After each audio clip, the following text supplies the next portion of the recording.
Tidjane Thiam, le guerrier poltron et imposteur.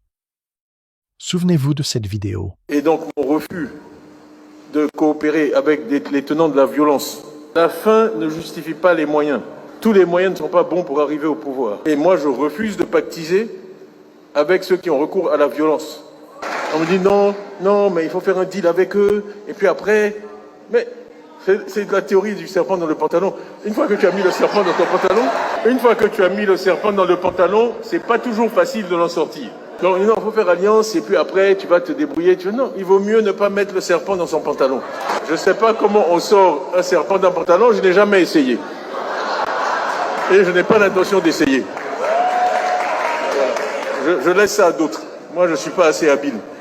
Tidjane Thiam disait fièrement « La fin ne justifie pas les moyens. Je refuse de pactiser avec les détenteurs de la violence. C'est la théorie du serpent dans le pantalon. Quand tu l'as mis dedans, tu ne sais pas comment le ressortir. » Oui, il disait ça, avec assurance, avec des airs de sage. Mais apparemment, le serpent est bel et bien entré dans son pantalon. Quelques mois plus tard, changement total de ton. Nous sommes unis dans ce combat.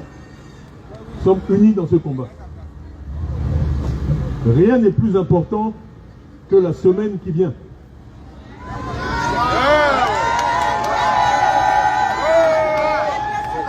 Nous avons 7 jours pour libérer la Côte d'Ivoire.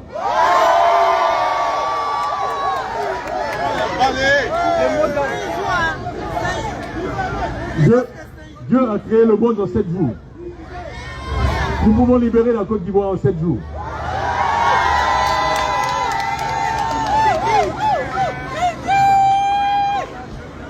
N'ayez pas peur.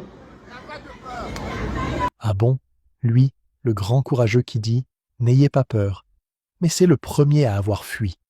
Depuis Paris, pendant qu'il demande aux jeunes Ivoiriens d'aller marcher et casser dans la rue, lui se la coule douce en mangeant du caviar dans les restaurants huppés. Et regardez bien cette image. L'homme qui refusait de pactiser avec les détenteurs de la violence. Le voilà côte à côte avec eux. Le serpent, monsieur Thiam, est bien dans votre pantalon maintenant. En 1999. En 1999, j'étais très inquiet. J'ai fait note après note au président Bédier, prévoyant un coup d'État et des troubles. J'ai fait partir ma famille en juin 1999. Et donc, le coup d'État est arrivé. Voilà donc son réflexe naturel. Fuir avant la tempête. En 1999, il a fui. En 2020, il a fui. Et en 2025, il fuit encore. Toujours prompt à sauver sa peau, pendant qu'il pousse les autres à risquer la leur. Tidjane Thiam, quand seras-tu enfin courageux? Quand arrêteras-tu de parler depuis Paris, pendant que tes partisans brûlent leur avenir ici? Tu dis aimer la Côte d'Ivoire, mais tu n'y vis pas. Tu dis vouloir diriger, mais tu n'as jamais rien construit. Tidjane Thiam, le guerrier poltron et imposteur, toujours prompt à parler, jamais prêt à agir.